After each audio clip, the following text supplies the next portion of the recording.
Good morning, guys. We are going to continue with learning about the Pythagorean theorem. I have passed out your guided notes and practice that we're going to do together. If you do not have, if you're absent for some reason, I have uploaded the guided notes and the practice problems that we're going to do together along with the answer key. If you have any questions, please let me know. Just a little background on the Pythagorean theorem, and it kind of reinstates what the intro video showed. The Pythagorean theorem is named after a Greek mathematician named Pythagoras. However, there are records of its use in northern Africa hundreds of years before Pythagoras lived. The Pythagorean theorem, the definition in a right triangle, and we know that this is a right triangle because it has the square, meaning that it measures 90 degrees. The square of the length of the hypotenuse is equal to the sum of the squares of the lengths of the legs. Just to review, we know that A is a leg, B is a leg, C is our hypotenuse because it's the longest leg. Your hypotenuse is always your longest leg of a right triangle. The equation for that Pythagorean theorem is a squared plus b squared equals c squared. And just to review a little, we know that anytime we square something, we know that it is multiplied times itself. So that's why it's written a squared plus b squared equals c squared. So the sum of a and b squared equals c squared. But the Pythagorean triple is a set of three positive integers, a, b, and c, that satisfies the Pythagorean theorem. And again, they have a squared plus b squared equals c squared. So example 1, show that 3, 4, and 5 is a Pythagorean triple sense. And up here they give us the triangle. Down here they just give us the numbers. We can check to see if it fits the equation without having a triangle. We know we said that the longest leg is the hypotenuse, so we know that 5 is going to be our C. And it doesn't matter what order we put 3 or 4, but because we're going in sequential order, we can do 3 and 4. So 3 squared plus 4 squared equals 5 squared. And we just check this with, simplify first. 3 squared is 9 plus 4 squared equals 16. And then 5 squared equals 25. And I still have to simplify, so 9 plus 16 equals 25. 25 equals 25. So that example is true. Example 2, they give us, show that the three sides of the triangle are a Pythagorean triple. So C we don't know, but we can find out what C is based on the equation that they gave us. So 5 squared plus 12 squared equals c squared. So we simplify. 5 squared is 25. 12 squared equals 144. Then we add 25 plus 144, which gives us 169 equals c squared. And now, because we talked about perfect squares, we have to find the square root of 169, and we know that perfect squares are the inverse of the square root of a number. So the square root of 169 is 13, and the square root of c squared is c. So the hypotenuse of this triangle is 13. Alright, example 3 is like example 1. They did not give us the triangle, but we have the numbers and we just check it. So 9 squared plus 40 squared equals 41 squared. So 40 squared equals 81 plus, 9 squared equals 81. 40 squared equals 1,600 equals 1,681. So when I add 81 plus 1,600, it equals 1,681 equals 1,681. So that triple is true. Moving on to B,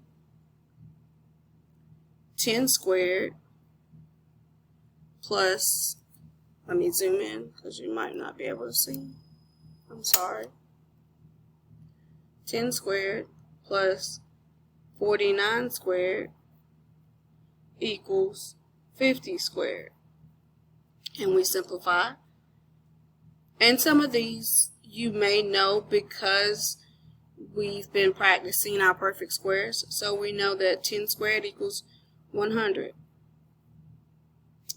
49 squared is not 1. We only go to 20 that we're familiar with. So when you put this in the calculator, it's 2,401. And 50 squared equals 2,500. Alright, when I add 100 plus 2,401, I get 2,501 equals 2,500. And we know that is not true, so this is not a triple, so you put no. And this one is yes. Example 4, they give us the triangle. Slide this up.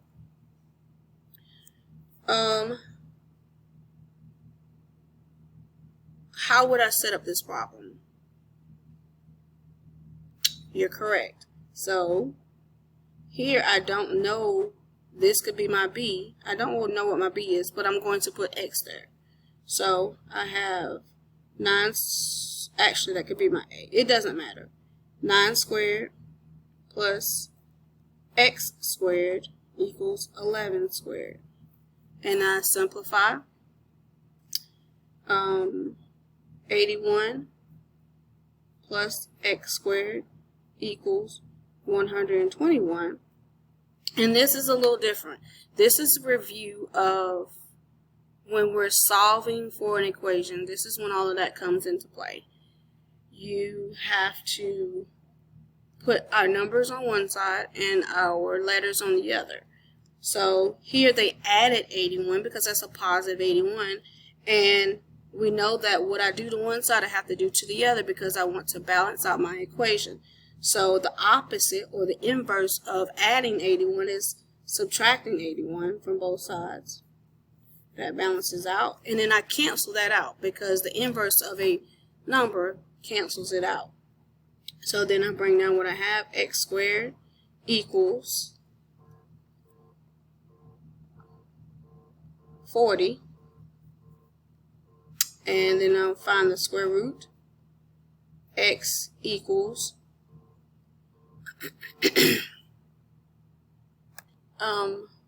using our calculator, the square root of 40 gives us 6.32, which is not a whole number. It's a whole number in a decimal. This is the same thing. You can write it. This means the same number. So this number 1 is not a triple. Moving on to number 2, x squared plus 10 squared equals 20 squared. X squared plus 100 equals 400. Subtract 100 from both sides because we want to get rid of the 100 and move it to the other side with the other number. So we subtract 100 from both sides. X squared equals 300. Then we find the square root. X equals 17 and 3200ths, which is not a whole number.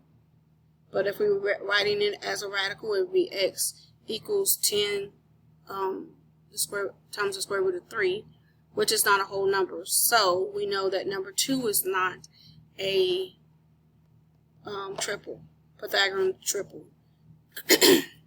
Any questions about those? Alright, since there are no questions, I'm going to give you about 7 or 8 minutes to do 3, 4, 5, and 6 by yourself. If you have any questions, please raise your hand. Please double check your answers using your calculator. I will put the answers on the board so that you can check them. And if you have any questions, raise your hand. I will be glad to go over any of them. Oh, the 7 minutes have passed. Let's check to see if you have any questions. So looking at number 3, we have x squared plus 8 squared equals 12 squared. X squared plus 64 equals 144. X squared equals 80. X equals the square root of 80, which gives us 4 times the square root of 5. So number 3 is not a triple.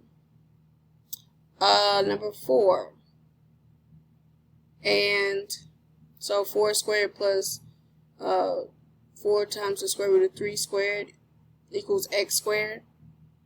16 plus 48 equals x squared. 64 equals x squared. X equals 8. But we know that's not a triple because of the radical. And although we didn't have to go through all of that, we could have looked at the what the length was and determined that it was not correct. Number 5 says a baseball diamond is a square with sides of 90 feet. What is the shortest distance to the nearest tenth of a foot between first base and third base? So you draw your baseball diamond, and because we're talking about triangles, we know that a line is going to go through the center. And because it's a square, we know that the corners are 90. Well, the corner is 90 degrees. So, and they told us that it's 90 feet. The sides are 90. So we write out our problem, and we determine that the hypotenuse is 3/10 of a foot. So we know that it says what is the shortest distance to the nearest 10. So it just wanted to know the distance. So that is, you're not going to get it. It wasn't asking us if it was a triple. So that's your answer. You should have gotten that. And number 6, 2 joggers run 8 miles north and 5 miles west. What is the shortest distance to the nearest tenth of a mile they must travel to return to their starting point? So the joggers run 8 miles north, so that's up, and then 5 miles west, and then they want to know what the shortest distance to the nearest tenth of a mile. So 5 squared plus 8 squared equals c squared. 25 plus 64 equals c squared. 89 equals c squared. C equals the square root of 89, which is 9.4 miles. Any questions? Y'all did really awesome today. I'm so proud of you. Continue to do your best. You will have some independent practice, and I'll be walking around the classroom. If you have any questions, please let me know.